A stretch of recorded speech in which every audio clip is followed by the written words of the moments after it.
요한복음 14장에서 예수님께서 제자들에게 하신 말씀이 내가 가는 길 너희가 알리라 말씀하셨습니다. 이렇게 말씀하신 이유는 너희가 내 제자라면, 나와 함께 했다면 당연히 내 마음도 알고 내 뜻도 알고 내가 어디로 갈지 당연히 알지 않겠냐라고 말씀하셨죠. 이에 도마가 말했죠. 그 길을 우리가 어떻게 알겠습니까? 라고 말했습니다. 무엇을 말할까요? 예수님과 함께 3년을 다녔지만 예수님을 몰랐다 하는 겁니다. 예수님과 그냥 함께하는 것이 아니라 따라다녔습니다. 따라다녔지만 몰랐습니다. 왜 그랬을까요? 예수님을 믿는다 했지만 온전히 믿는 것이 아니라 자신이 필요할 때에만 예수님을 믿었기 때문입니다. 내가 필요할 때 믿었다고 하는 것은 내 욕망에 따라서 예수님을 믿었다는 겁니다. 내가 하고 싶을 때에는 내 마음대로 하고 내가 무언가 아쉬울 때에는 주님을 믿는다면 내 필요에 따라 주를 믿은 것이 되고, 그것을 다른 말로 하면 내 욕망에 따라서 주를 믿었다라고 볼 수가 있습니다. 이런 믿음은 온전한 믿음이 아니죠. 부분적인 믿음입니다. 제자들만 그런 것이 아니라 오늘 우리들도 역시 그러할 수 있습니다. 몇 번 말씀드렸는데 한 번 더 말씀드리고자 합니다. 어느 목사님이 한 교회에 부임을 해서 각 가정을 신방하게 되었다는 겁니다. 신방하니까 교인들이 목사님 식사 뭐 하시랍니까? 뭐 좋아하십니까? 물었답니다. 지금처럼 신방하면 식당에다 대접했던 시절이 아니라 각 가정에서 나름대로 음식을 준비했던 때였는데, 그 목사님 뭘 좋아한다고 말하면 그것만 준비할 때니까 목사님이 이것저것 다 잘 먹습니다 라고 말했다는 거죠. 그런데 놀라운 것은 그 목사님이 일주일 정도 신방을 하고 났더니 각 가정에서 그 목사님이 좋아하시는 음식이 늘 나오더라는 거예요. 신기하다 해서 목사님이 교회한테 물어봤대요. 제가 뭐 좋아하는데 매 가정마다 그 음식이 나오는데 어떻게 된 겁니까? 라고 물었더니 그 교인이 이런 얘기 했다는 겁니다. 첫집 신방 갔을 때 교인이 목사님이 식사하실 때에 어느 반찬을 가장 많이 먹나 이것을 체크했다는 거예요. 그리고 알려주면 이거 꼭 해라. 그러면 그 다음날 그분이 그거하고 또 다른 거고 나서 목사님의 젓가락이 어디 많이 가나 하는 것을 하나하나 체크했다는 거예요. 그래서 일주일 정도 지났더니 목사님의 식상을 파악했다는 거예요. 그 이야기를 어느 한 목사님이 설교하시면서 이런 얘기 하시더라고요. 아니 교인들도 목사 젓가락이 하는 거 보면 어느 반찬 좋아하는지 아는데 우리 신앙도 그러하지 않겠냐. 우리가 신앙생활하면서 어떤 일을 했을 때에 하나님이 나에게 기쁨을 주셨다면 이건 하나님이 원하시는 일이다. 내가 어떤 일을 했을 때에 하나님이 나에게 기쁨을 주지 않으시면 이것은 하나님이 원하시는 일이 아니다. 하나님의 젓가락이 있다는 거죠. 그러면서 자신의 삶을 자세히 살피면 하나님이 자신에게 무엇을 좋아하시고 무엇을 원하시는지를 당연히 알 수 있다는 거예요. 여러분 그렇잖아요. 우리가 신앙생활을 하면서 내가 언제 하나님이 주신 기쁨이 있었는가 하나하나 살펴보면 그 속에서 하나님이 원하시는 것을, 하나님의 뜻을 내가 찾아갈 수 있어요. 예배도 마찬가지잖아요. 예배 마치고 찬송하며 갈 수도 있고 예배하면 고개 푹 숙이며 갈 수도 있어요. 언제 찬송하며 갔나요? 언제 고개 숙이며 갔나요? 내가 예배를 어떻게 드렸는지, 어떻게 준비했는지, 말씀을 들을 때 어떤 마음으로 들었는지를 조금만 점검해 보면 그 속에서 이렇게 하면 예배 시간에 은혜가 임하고 이렇게 하면 하나님이 내게 은혜 주시는구나 하는 것을 우리가 찾아갈 수 있지 않겠습니까? 그래요. 열심 내는 것도 중요하지만 열심의 방향이 중요한데 그 방향은 처음부터 하는 것이 아니라 하나하나 해나가는 가운데 그 열심의 방향을 알겠죠. 여러분 이런 생각해 본 적 없으세요? 옛날 사람들은 어떻게 약초를 데렸을까? 어디 아프려고 할 때에 그 약초를 어떻게 알고 그 약초를 다려서 아픈 사람에게 먹였을까? 어떻게 알았겠어요? 그거 가르치는 게 아니잖아요. 처음에는요. 이것저것 먹어봤는데 이거 먹었는데 효능이 있다 하는 것을 점점 치러나가는 것 아니겠어요? 그러면서 나중에 그런 지식이 쌓이니까 어디가 아플 때는 어느 약초가 좋다 하는 것이 나왔지. 처음부터 분석기가 있어서 딱 집어넣고 이 약은 어디에 좋다 하는 것은 안 건 아니잖아요. 잘 살펴보았더니 무엇이 약인지는 안 거예요. 우리의 신앙도 열심을 내면서 어떤 방향으로 열심을 내면 하나님이 기뻐하시는지를 아느냐 모르느냐 이것에 따라서 우리의 신앙이 성장할 수도 있고 성장하지 않을 수도 있어요. 성경 공부할 때마다 늘 하는 이야기가 있죠. 우리의 신앙이 링이 될 수도 있고 용수철이 될 수도 있다.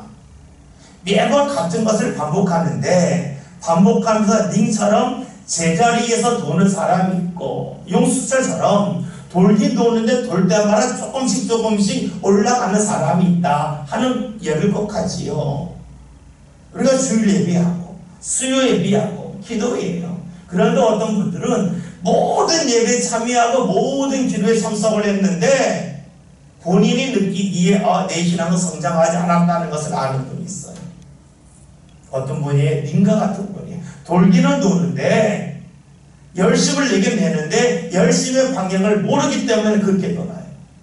근데 어떤 분들은 늘 같은 걸 해먹은 것 같은데 1년 지나고 났더니 내 믿음이 좀 자랐구나. 내가 이렇게 주의 말씀이 보이고 이렇게 주의 감동을 받을 수 있구나 하는 것을 느끼는 분들이 있어요. 뭐예요? 용수철과 같은 신앙생활을 하는 분이에요. 같은 자리를 두지만 높이가 같은 분이 있고 높이가 올라가는 분이 있어요. 예수님이 제자들에게 야 내가 어디로 갈 줄 알잖아. 저 모르는데요? 왜 몰라요? 따라다니긴 따라다녔는데 그냥 제자리만 따라다닌 겁니다. 예배를 생각해 봅시다. 여러분 예배 중에 제일 큰 예배가 어떤 예배예요? 주일 예배죠.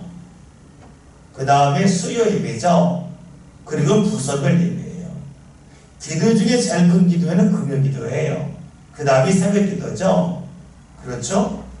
그러면 우리가 기도회 한다고 예배와 기도회 중에 뭐가 중요해요? 예배가 중요하죠. 그렇잖아요. 예배 속에는 다 있으니까 예배가 중요해요. 그럼 우리가 생각할 때에 내가 어쩔 수 없이 못 나올 때도 있지만 내가 선택한다고 할 때에는 예배와 기도회 중에 뭘 선택해야 돼요? 예배를 선택해야죠. 내가 선택할 수 있다면 새벽 기도와 금요일 기도 중에 금요일 기도를 선택해야죠. 이게 맞는 거잖아요. 큰 것부터 해야지. 작은 것부터 하는 것은 지혜롭지 못하죠. 근데 우리가 신앙생활을 하면서 이런 생각을 하는 분들의 우위를 많지 않아요. 내가 정하면 한다는 거예요. 그런데 여러분 우리가 신앙생활을 하면서 점검해 보면 그 답이 안 나올 수가 없잖아요.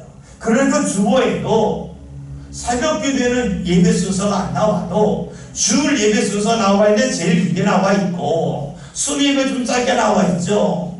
금요 기도회 하지만 우리가 순서 안 나오잖아요. 왜요? 수요 예배가 금요 기도가 중요하기 때문에 그래요.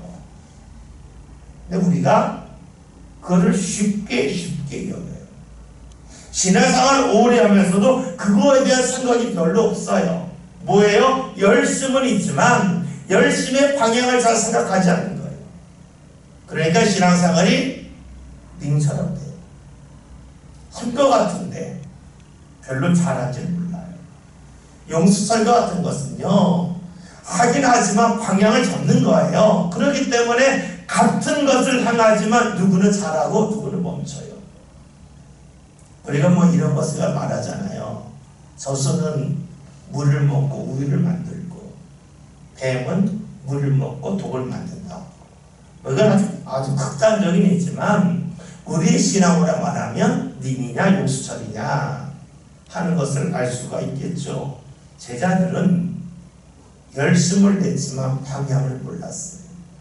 그러니까 주님이 어디를 갈지 몰라요. 예수님이 함께하는 사람이지만 예수님을 알지 못하는 이들, 다시 말하면 예수님에게 초점을 맞추지 않고 내 생각에 따라 내 감정에 따라 예수님을 따르는 이들에게 바로 제자였는데 말씀하시죠. 내가 곧 길이요 진리요 생명이라 말씀하십니다. 우리가 요한복음을 볼 때마다 꼭 보는 게 있죠. 요한복음에 7가지 이적이 있고 7가지 예수님 자기 선언이 있죠. 요한복음에 7가지 이적에 관한 말씀을 여러 번 드렸죠. 가나 혼인잔치 2장에 나와 있고 그 다음에 4장에서 왕의 신하에를 고친 것, 5장에서 베데스다 연못가, 6장에서 예수님 오병이요 예수님 무리를 걸으신 것, 9장에서 실로암 못에 가서 눈이 밝아진 맹인, 11장에서 우리가 잘 아는 죽은 나사로사 7가지가 있다고 그랬죠. 그 다음에 예수님이 나는 무엇무엇이다 7가지 선언하는 것이 있는데 6장에서 나는 생명의 양식이다. 7장에서 나는 세상의 빛이다 말씀하셨죠. 그 다음에 우리가 잘 아는 것처럼 10장에서 예수님이 나는 선한 목자다. 나는 양의 문이다. 11장에서 예수님이 마르다에게 하신 말씀 내가 곧 부활이요 생명이다. 14장에서 내가 곧 길이요 진리요 생명이다. 15장에 내가 참 포도나무라. 이 7가지가 들으셨죠. 이것을 우리가 왜 자꾸 살펴보냐면 요한복음에서는 예수님이 내가 무엇이다 하는 말씀을 하시는데 이 선언은 아무나 할 수 있는 말이 아니에요. 그것은 우리나라 말로 하면 예전에 우리가 상을 보면 왕이 말할 때 짐이 이런 말 짐이 몸을 선언한다 할 때 이 짐 왕을 선언하는 표현처럼 무엇이다 하는 것은 왕이라는 표현이고 이렇게 나는 무엇이라는 말씀 요한복음에 많이 나와 있는 것은 예수님이 절대적인 분이라고 하는 것이 요한복음에 강조되고 있기 때문에 그래요. 봅시다. 예수님이 길이라고 그랬습니다. 이건 무엇이냐면 예수님과 함께하면 길이 있다는 겁니다. 길이 생긴다는 겁니다. 예수님과 함께하지 않을 때에는 길이 없어 보였는데 예수님과 함께했더니 길이 보였다는 겁니다. 우리가 잘 아는 누가복음 8장이라는 말씀을 보면 회당장 야이로의 딸이 죽었어요. 사람들이 죽었으니까 하는 이야기가 있죠. 선생님을 더 이상 괴롭게 하지 말라. 끝난 거 아니겠냐. 예수님이 그렇게 예수님을 괴롭게 하지 말라고 한 사람 다 뒤로 제끼고 그래도 예수를 믿는 사람을 데리고 그 집으로 들어가시잖아요. 그리고 하시는 말씀이 이 아이가 죽은 것이 아니라 찬다 말씀하셨어요. 사람들이 볼 땐 죽었다 끝났다. 예수는 아니다. 사람들이 죽은 것을 아는 것을 비웃어요.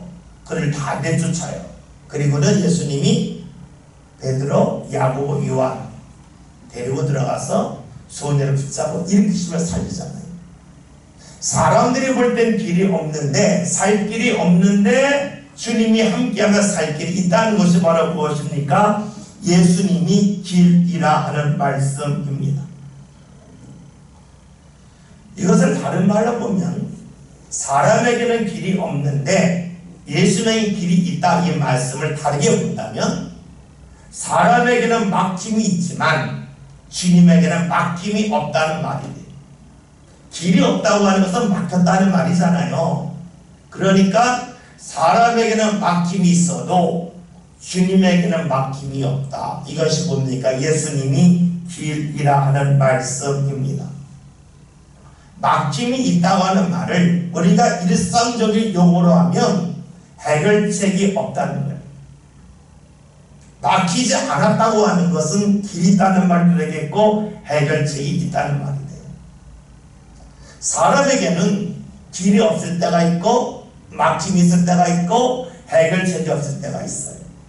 그러나 주님에게는 항상 길이 있고 막힘이 없고 해결책이 없다는 거예요. 그래서 예수님이 길이라는 말씀이에요. 출애굽기 14장이라는 말씀을 보면 이스라엘이 애굽에서 나온 후에 바다 앞에 이르렀을 때에 바로의 군사가 따라와요. 바로의 군사들이 거기서 따라온다면 그냥 달리기해서 도망가면 되는데 말을 타고 따라오는 거예요. 그러니까 도망갈 데가 없어요. 사람들이 길이 없다고 생각하죠. 그러니까 원망을 하는 거예요. 우리가 어디 원망합니까? 해결책이 있다고 여기면 원망하지 않아요. 해결책이 없다고 여기니까 원망을 해요. 다른 말로 하면 길이 없기 때문에 원망을 해요. 그런데 주께서 어떻게 하셨습니까? 모세에게 지팡이를 내밀라 하셨고 밤새 동풍이 불면서 바다가 갈라졌어요. 그리고 그리로 이스라엘이 지나가게 하셨어요. 이스라엘 사람들이 볼 때는 길이 날 수 없는 자리인데 주님께서는 길이 나게 하셨어요. 무엇을 알 수 있습니까? 길이 있으면 원망하지 않고 길이 있으면 소망이 있다는 거예요.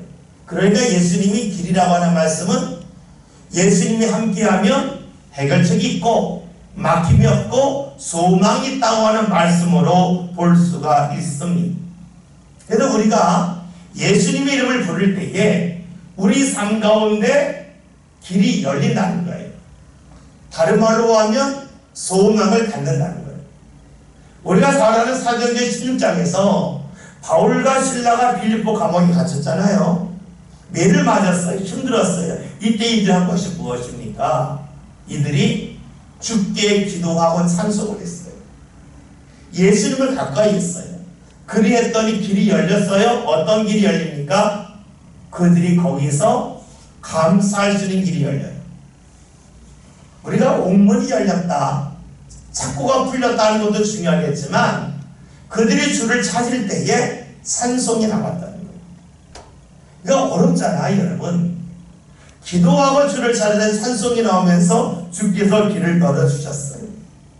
우리가 예수님을 믿는 이유가 어디 있을까요? 이유는 간단합니다. 내가 볼 땐 없는데 주님이 함께하면 보이기 때문에 그래요.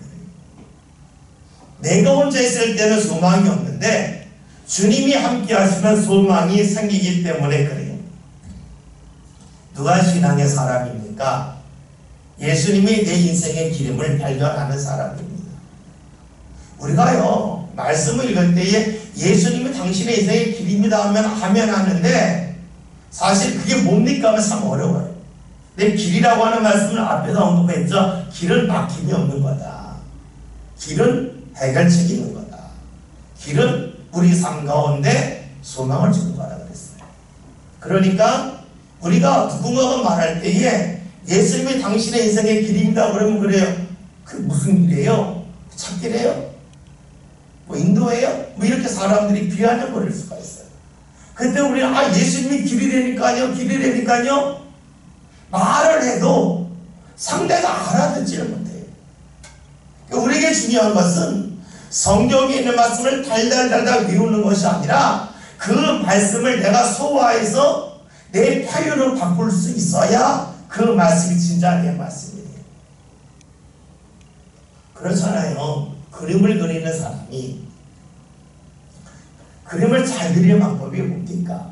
그것은 남이 그린 그림을 똑같이 그리는 게 아니에요. 남이 그림을 똑같이 그리면 그 사람은 남의 그림을 못 사는 사람이어서 끝나요. 남의 그림을 열심히 못 사한 다음에 자기 풍의 그림을 그려야 그 사람이 화가로서 인정을 받아요. 다른 사람의 그림을 자신의 삶 가운데 소화시켜서 그것을 자기식으로 표현할 줄 알아야 돼요. 우리가 노래 대회 많이 나오잖아요. 텔레비전에서. 누가 1등 합니까? 누군가 뭐 조용필처럼 이승철처럼 똑같이 남흉대 내는 사람은 인정받은 것 같은 거 다 탈락합니다. 자기 노래를 부를 줄 아는 사람, 자기 음색에 맞게, 자기 나이에 맞게, 자기 감정에 맞게 노래해야 너는 네 노래 한다는 거예요. 여러분, 하나님의 말씀이 내 말씀이 돼야 돼요. 하나님의 말씀이 내 말씀 된다는 것은 내가 마음대로 주의 말씀을 사용한다는 게 아니라 주님이 내 안에 계셔서 주님이 나를 통해서 말씀을 표현할 수 있도록 해야 돼요. 그렇잖아요. 우리가 똑같이 입으로 바람을 부른다 할지라도 피리를 부를 때와 우리가 또 때로는 트럼펫을 부를 때에 소리가 다르잖아요. 똑같이 입으로 부르지만 마찬가지로 주님의 말씀을 내가 소화시켜야 되는데 여러분 길이라고 하는 말씀을 여러분 다르게 꼭 바꾸셔요. 길이 뭐냐? 주님 앞에 막힘이 없더라. 그리고 그걸 내가 경험해야죠. 내가 볼 때 길이 없었는데 내가 주님 앞에 나와 열심히 기도하고 주님을 찬양했더니 새로운 길이 생길 수도 있고 안 생길 수도 있어요. 그러나 나도 모르게 산송이 나오고 소망이 생겼다. 주님이 길이에요. 그러니까 길이라고 하는 것이 없던 것이 보였기 때문에 길도 되겠지만 막힘이 없는 것도 되고 원망이 떠나가 그 속에서 나도 모르게 무언가 소망을 갖는 것, 그것이 뭐예요? 길이란 말이에요.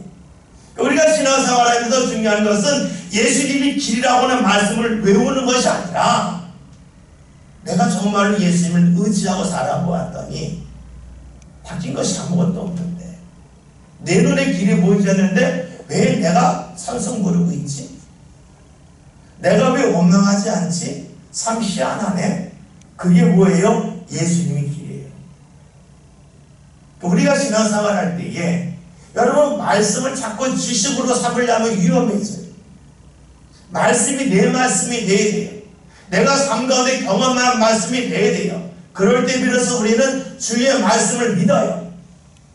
주님이 이렇게 말씀하셨구나. 이것을 아는 게 뭐예요? 성령의 감동이에요. 오늘 저와 여러분이 이 말씀 너무 잘 알잖아요. 여러분 교회 1년 좀 열심히 다니는 사람들이 내가 곧 길이요 진리요 생명이라 이 말씀 하나님의 길거리에 주는 전도지를 열심히 읽은 사람들도 이 말씀이 너무 많이 나왔기 때문에 안다고요. 그런데 이 말씀을 지식적으로 아는 게 중요한 게 아니라 내가 정말로 예수를 가까이 했더니 내가 볼 땐 길이 없는 것 같은데 내가 왜 듣지? 내가 왜 근심하지 않지? 내가 왜 원망하지 않지? 내가 왜 찬송하고 감사하지? 참 희한하네. 그게 무엇이에요? 예수님이 기름을 경험한 사람이에요. 두 번째로 보면 예수님이 진리라고 그러셨어요.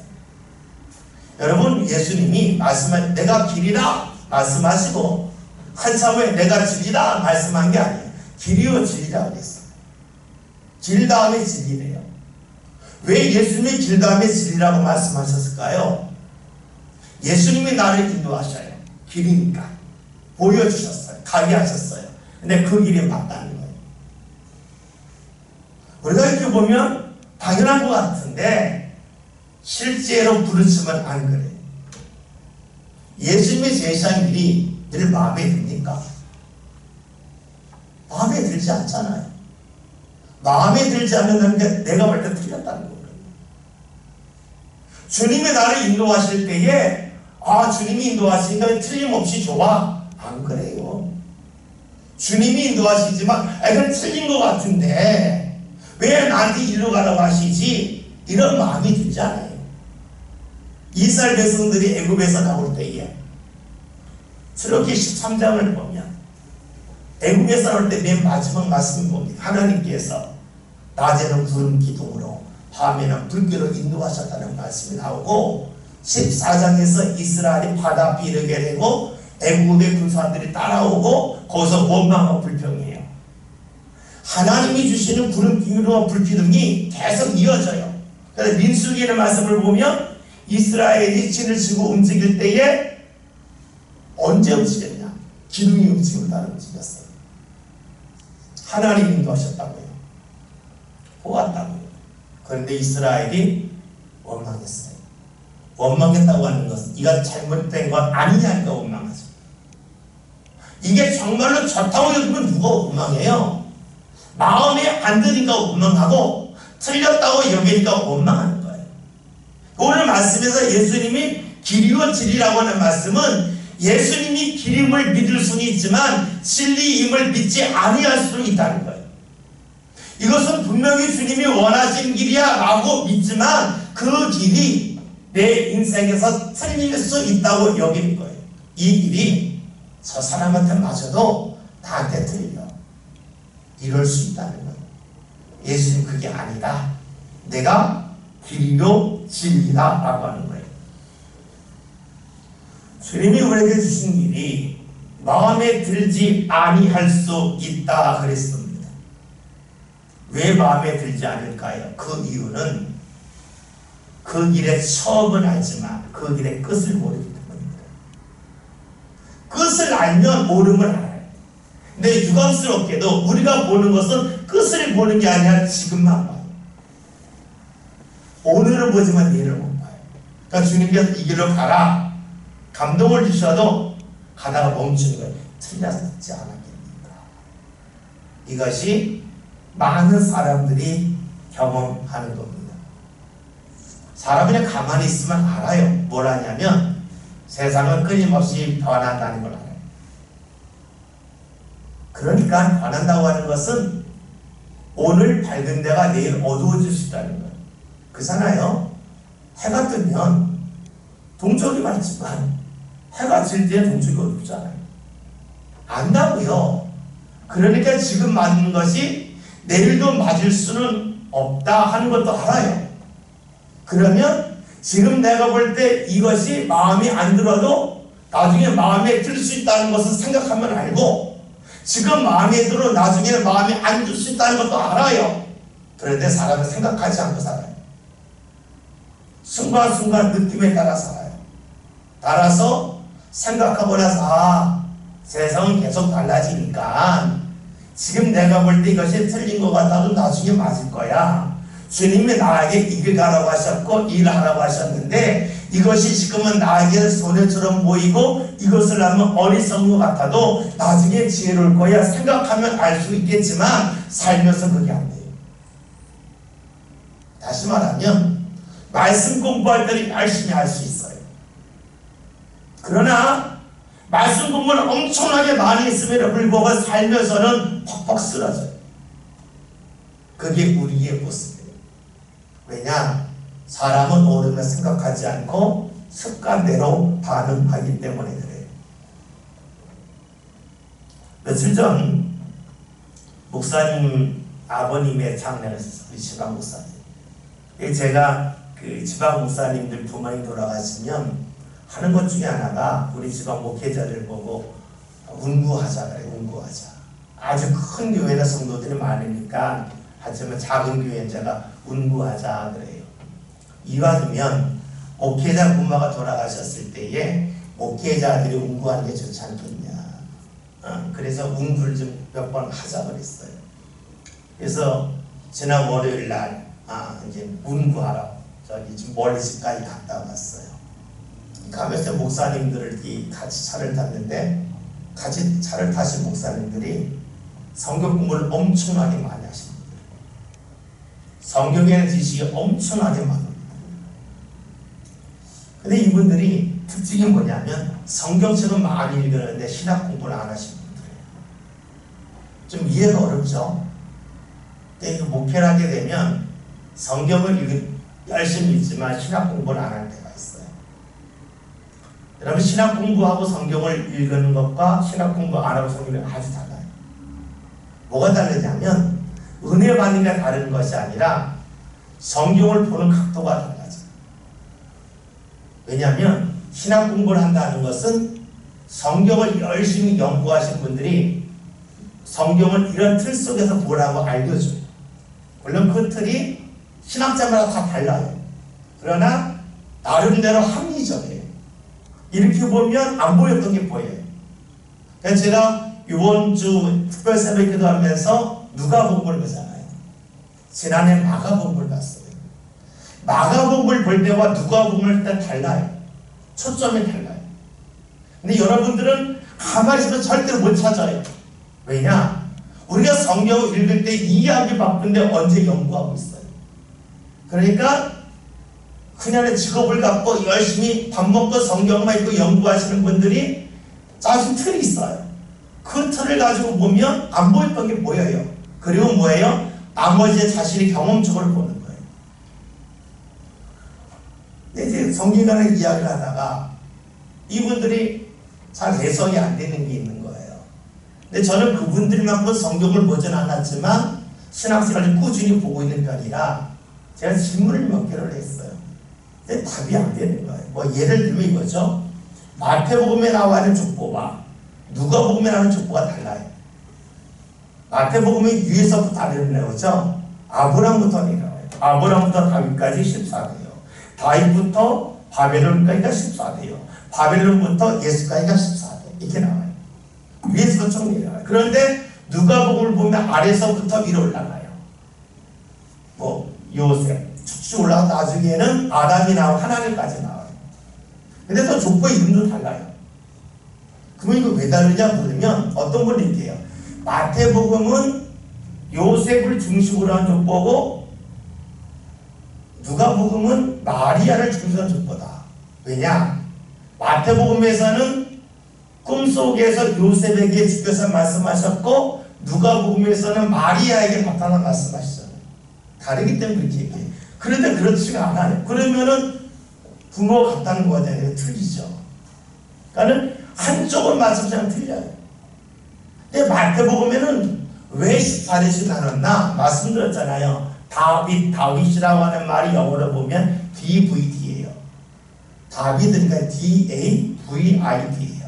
그런데 시브리어에는 모음이 없어요. 한국말로 하면 아야 어여가 없고 기역 니은 디귿만 있어요. 그런데 시브리의 D자가 네 번째 글자고 V가 6번째 글자고 D가 4번째 글자예요. 근데 시브리 사람, 이스라엘 사람들은 우리가 아라비아에서 1, 2, 3, 4가 없으니까 알파벳, 그들의 알파벳을 가지고 숫자를 썼다고요. 그러니까 다윗이라고 하는 말은 4, 6, 4예요. 더하면 14거든요. 그래서 14를 맞춘 거예요. 왜 14를 맞췄냐면 마태복음은 예수님이 다윗과 같은 메시아로서의 모습을 보여주는 거거든요.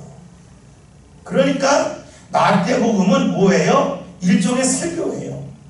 설교이기 때문에 모든 것을 다 묘사하지 않아요. 여러분 그런데 설교할 때에 핵심이 있는데 핵심을 이야기해야지 기사처럼 다 설명하지 않잖아요. 그러니까 족보에서 조금 뺄 수도 있고 넣을 수도 있거든요. 그런데 그것을 그렇게 보여주면 헷갈리거든요. 제가 질문을 드리고 몇 개 책을 소개해드렸어요. 책을 보면 좋겠다. 그랬더니 그런 책을 보면 안 된다는 거예요. 성경책을 봐야 된다는 거예요. 그래서 예, 하고 제가 더 이상 말을 안 했어요. 제가 왜 이런 말씀 드리냐면요. 자기가 지금 보는 게 늘 옳다고 여기는 것이 사람이에요. 목회자는 그럴 수 있어요. 그렇기 때문에 우리에게 필요한 것이 무엇이냐면 내가 알고 있는 것이 부족하다고 하는 것을 아는 게 필요해요. 다시 말하면 내가 지금 옳다고 이게 틀릴 수도 있어요. 그러나 늘 옳은 분은 예수님이에요. 그래서 예수님이 진리라 하는 것이래요.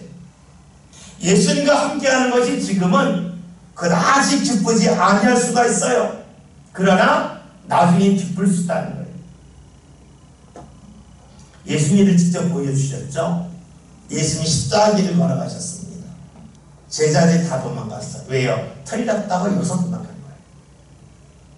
예수님이 십자가의 길, 고통의 길이라. 그러나 옳은 길이고 여기 보상이 있다면 할 거야 안 할 거야? 한다고요. 따라간다고요. 여러분 그렇잖아요. 우리가 일할 때에 아주 힘든 일이지만 여기에 대한 보상이 가득하면 그 일을 마다하지 않잖아요. 일한 것에 대하여 보상이 적기 때문에 그 일을 안 하는 거지, 이 일을 했는데 보상이 크면 한단 말이죠. 우리가 뭐 잘 아는 최민수 씨라고 하는 씨는 그 영화 배우가 있잖아요. 그분이 예전에 아이러니라고 하는 영화가 있었어요. 거기에 악질 형사로 나왔는데 그 형사로 나오게 그거 하는 건 뭐냐면 앞니빨을 빼는 거예요. 생이빨을. 그래서 이제 악한 경찰 이미지를 뺐다고요. 여러분 누가 이빨을 빼요? 그런데 자기가 추구하는 영화 그 예술에 비하면 이빨을 뺄 수 있다고 생각하니까 빼는 거예요. 그러나 그 영화가 자기 원래 쓰레기 같은 영화라면 안 하겠죠.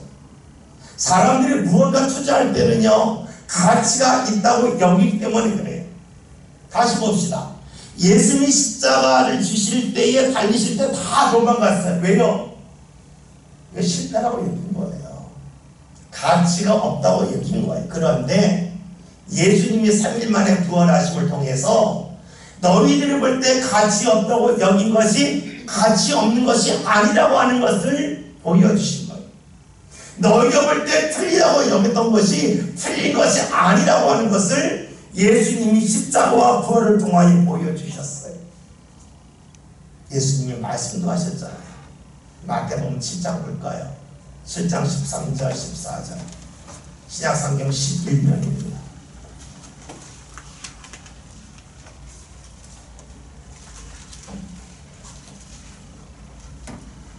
마태복음 7장 13절 14절 다 같이 읽겠습니다. 좁은 문으로 돌아가라.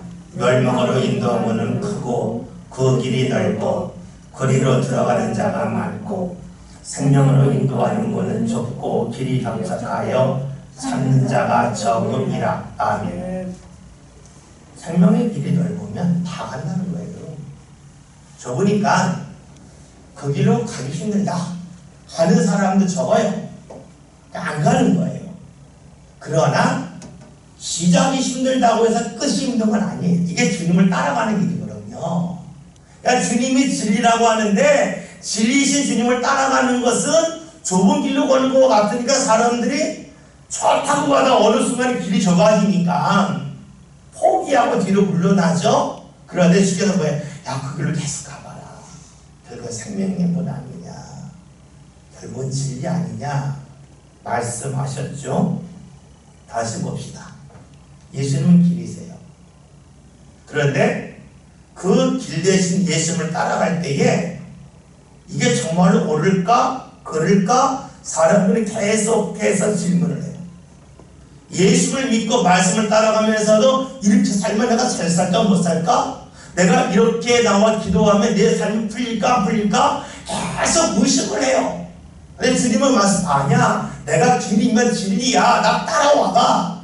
지금은 힘들어도 나중은 힘들지 않을 거야. 세상마다 바뀌지 않냐? 좋은 것이 나빠지고 나빠진 것이 좋아질 수 있는데 나 따라오면 결국에는 옳은 길에 가게 돼 하는 것을 알려주셨어요. 그래서 예수님이 내가 곧 길이요 진리라고 말씀하세요. 그러면서 마지막으로 하신 말씀이 뭡니까? 내가 생명이라는 거예요. 생명이라고 하는 것이 무엇일까요? 살아있다 하는 것이래요.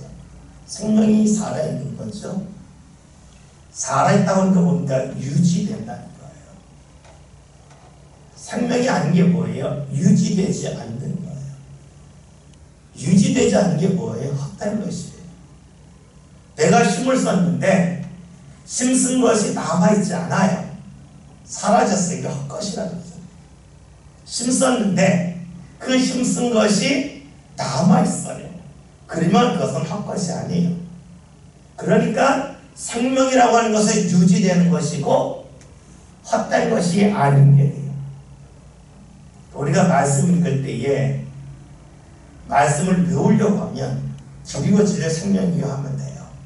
근데 문제는 말씀이 내 말씀이 되려면 풀어야 돼요. 풀어있지 않으면 내 말씀이 되지 않아요. 그래서 여러분에게 생명이 뭐냐? 그건 유지되는 거다. 그렇죠? 유지되는 것은 헛되지 않아요. 이 말씀을 이렇게 볼 수가 있지. 예수 말씀하신 대로 한다면 땅에 보물을 쌓는 자는 다 없어진다.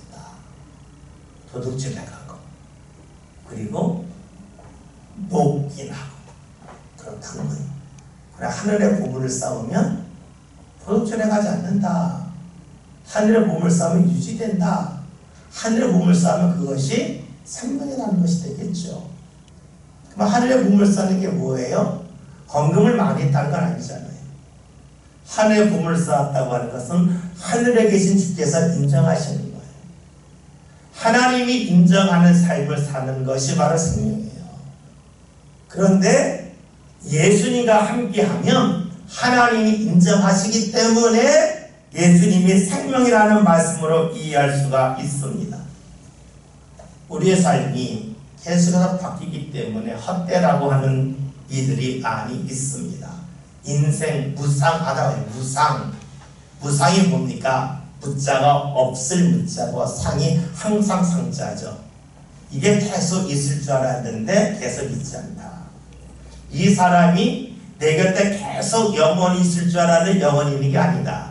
이 사람과의 우정이 계속 이어질 줄 알았는데 어느 순간 봤더니 이 사람이 날 배반했다 떠나갔다 뭐 이런 것이잖아요. 이런 걸 느낄 때 우리가 인생 무상하다 그래요. 그렇죠? 인생은 무상해요. 영원한 게 없어요. 그러나 하나님은 영원하세요. 우리가 하나님이 없다고 여기면 믿지 않으면 우리는 인생 무상하기 때문에 집착하지 말라는 말이 나와요. 그러나 하나님 계심을 믿으면요 우리가 인생을 어떻게 목적을 잡고 살 수 있어요. 어디에 초점을 맞추고 살라 할 수가 있어요. 버리는 것과 초점을 맞추는 것은 천지 차이예요. 우리가 부모를 하루에 싸울 때에 하나님이 기억하세요. 하나님이 기억하신다고 하는 것은 하나님이 그 사람에게 합당한 은혜를 베푸신다 하는 말씀이 돼요. 그래서 우리가 예수님이 길이요 진리요 생명이라는 말씀은 예수님과 함께함을 통해서 하나님이 나를 기억하시는 삶이 되고 하나님이 나를 기억하심을 통해서 내가 감당할 수 있는 합당한 은혜를 주신다는 말씀까지 나아갈 수가 있어요. 왜 성경에 나오는 수많은 사람들이 힘이 들어도 예수님이 원하시는 길을 걸어갔을까요? 그 길이 생명의 길이기 때문에 그래요. 그 길을 걸어갈 때에 하나님이 기억하시고 하나님이 함께 하셨음을 그들이 알았기 때문에 그래요. 물론 처음부터 다 아는 건 아니에요. 그러나 반복하면 어느 순간부터 알아요. 여러분이 농구를 한다고 생각해 봅시다. 농구하면서 공을 던지잖아요. 맨 처음에는 던진 공이 들어갈까 안 들어갈까 끝까지 봐요. 근데 농구 선수들은 이제 하도 공을 많이 던져보면 던지는 순간 알아요. 들어간다 안 들어간다. 안 바로 알아요. 그러니까 마이클 조던 같은 선수는 예전에 자기 투를 쏠 때에 눈을 감고 쏴요. 그래서 들어가요. 왜냐하면 알아요. 딱 자기 손 느낌으로 알아요. 이 공이 들어간지 안 들어간지 알아요. 처음부터 아는 건 아니에요. 마찬가지죠. 공이 들어가는 것을 하나님 받으신다고 봅시다. 내가 하는 일을 하나님 받으셨는지 안 받으셨는지 한참 보고 하는 사람이 있어요. 일을 하고 나서 한참 시간이 지나면 알아요. 그런데 그 일이 자꾸 반복되면 어떻게 되냐면 하는 순간에 주께서 받으시면 알 거예요. 그것이 바로 신앙의 성장이라는 증거예요. 그러니까 이거 하면 하나님 기뻐하신다. 자연스럽게 알아요. 아, 힘든 일이 있다. 아, 힘든 거 누가 몰라요. 그러나 하나님이 나를 인도하실 것임을 믿는 것이 바로 하나님을 잘 믿는 생명의 신앙입니다. 예수님은 예수님으로 말미암지 않고는 아버지께로 올 자가 없다 그랬습니다. 이 말씀은 무슨 말씀이냐면 예수님이 아닌 다른 것을 의지하면 길처럼 보일 수 있고 진리처럼 보일 수 있고 생명처럼 보일 수 있다는 거예요. 그러나 그 길이 어느 순간에 막히고 진리 옳은 것처럼 보여도 어느 순간이 되면 그것이 틀렸음을 알게 되고 또 주님과 함께 하지 않으면 이 일을 정말로 하나님이 받으실 거라고 여겼지만 어느 순간에 그것이 아니라고 하는 것이 드러난다 하는 것입니다. 우리가 철학을 공부할 수도 있고요. 흔히 돌을 닦은 사람들의 말을 들을 수가 있어요. 그 사람들의 말을 들으면 일정 부분 맞아요. 그러니까 가서 듣겠죠. 다 틀리면 누가 가서 듣겠어요. 아주 극단적인 예로 한다면 점을 치는 사람의 말이 다 틀리면 누가 점치서가 돼요. 어느 정도 맞으니까 가는 거죠. 그런데 예수님이 나로 말미암지 않고는 아버지께 갈 수 없다. 내가 아니면 길이 아니라는 거예요. 길이 아니라고 하는 것은 늘 막혔다고 하는 것이 아니라 열린 것처럼 보여도 어느 순간에만 막힌다고 하는 것을 말씀하고 있어요. 우리가 이런 얘기 하잖아요. 점쟁이면은 맞아. 그래, 다 맞진 않아. 다 맞으면 저는 점을 칠까 주식을 사지. 그렇잖아요. 본인도 아는 거예요. 조금 아는 거예요. 그러니까 길이라고 하는 것은 막히지 않았다 소망이 된다는 것이 된다고 그랬잖아요. 예수님이 아닌 다른 것은 어느 부분까지는 소망이 되고 어느 부분까지는 기쁨이 되지만 어느 순간에 딱 막히면서 더 이상 기쁨이 되지 않는다는 거예요. 돈도 권력도 명예도 그런 거가 되겠죠.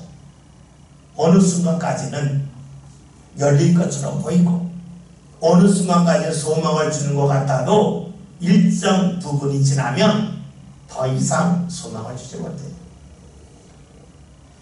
이것을 깨달은 사람의 고백이 바로 바울의 고백이잖아요.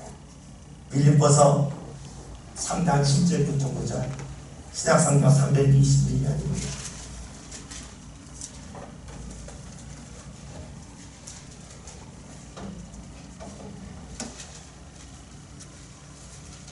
신약성경 321년 빌립보서 3장 7절부터 9절 한 절씩 독하시고 9절 함께 읽습니다. 제가 먼저 7절 읽겠습니다. 그러므로 무엇이든지 내게 유익하다는 것을 내가 그리스도를 위하여 다 해로 여길 뿐더러 또한 모든 것을 해로 여기는 내 주 그리스도 예수를 아는 지식이 가장 고상하기 때문이라. 내가 그를 위하여 모든 것을 잃어버리고 세상으로 여기는 그리스도를 얻고 다 같이 그 안에서 발견되려 하느니 내가 가진 의는 율법에서 난 것이 아니요 오직 그리스도를 믿음으로 말미암은 것이니 그 믿음으로 하나님께로부터 난 의라. 아멘. 바울의 고백이 뭡니까? 내가 모르는 것을 다 배설물로 여겼다. 이 속에는 모르는 것이 다 틀렸다는 게 아닙니다. 다른 것을 따라가 보았더니 길이 있었는데 어느 순간 막혔다는 거예요. 무엇인가 따라갔더니 기쁨이었는데 어느 순간 될 때 저는 기쁨이 되지 않았다는 거예요. 그래서 내가 거기에 더 이상 매달리지 않고 우리가 하나님을 믿게 됐고 예수를 의지하게 되었다는 것이 바울의 고백이에요. 근데 사실 이것이 우리 상관에 그대로 맞잖아요. 배우자가 자녀가 얼마나 귀해요. 그러나 어느 순간에는 귀하긴 귀하지만 내 인생을 다 걸 정도는 아님을 알죠. 다 걸어도 문제예요. 자녀에게 모르고 다 걸면 그 자녀가 어떻게 살아요? 부모가 부담돼서 어떻게 살아요? 그렇잖아요? 자녀가 떠나가야 되는데 못 떠나잖아요. 부모가 다 걸면. 그리고 배우자한테 다 걸었어요. 배우자가 죽으면 어떻게 돼요? 무엇을 말합니까? 우리가 이 세상에서 길처럼 보이는 건 많다는 거예요. 그러나 그 길이 예수님이 아니라면 어느 순간에 다 막힌다는 거예요. 옳은 것처럼 보이는 것이 있는데 그 사람이 끝까지 다 책임져 주지는 못하고 어느 순간에 막힌다는 거예요. 그래서 주께서 하신 말씀이 뭡니까? 내가 곧 길이요 진리요 생명이고 나로 말미암지 않고는 아버지께로 갈 적 없다. 나 말고 길처럼 보이는 것이 있고 진리처럼 보이는 것이 있고 생명처럼 보이는 것이 있지만 그런 것은 결국은 하나님 앞에 가지 못한다. 하나님 인정받지 못한다. 어느 순간에는 아무 쓸모가 없다 하는 말씀이 됩니다. 오늘 우리가 너무 잘하는 말씀 같습니다. 기리워지려 생명이다. 잘 알고 있고 외우고 있는 말씀이지만 여러분 이 말씀이 우리의 삶이 되었으면 좋겠습니다. 그리고 삶 가운데 내가 만나는 주님의 모습이 되었으면 좋겠습니다. 예수님 때문에 내가 절망할 자리에 길이 있네, 막힘이 없네, 그것이 무엇인지 모르지만 나에게 그런 마음이 들어서 주님이 함께 하신 소망이 있구나. 주님이 가라고 하는 길이 지금 너무 좁고 너무 힘들지만 이거 진리의 길이야. 이 길로 가면 결국은 주님께서 내 삶 가운데 주시는 생명이 있을 거야. 내가 이 길로 걸어가면 하나님께 인정받을 거야. 이런 믿음과 이런 믿음이 삶 가운데 드러나는 체험이 저와 여러분의 삶 가운데 꼭 자리 잡을 수 있길 바라겠어요. 그러나 말씀으로 끝나지 않고 말씀이 삶이 되는 복된 믿음의 주인공들 될 수 있기를 주님의 이름으로 기도드립니다. 기도합니다.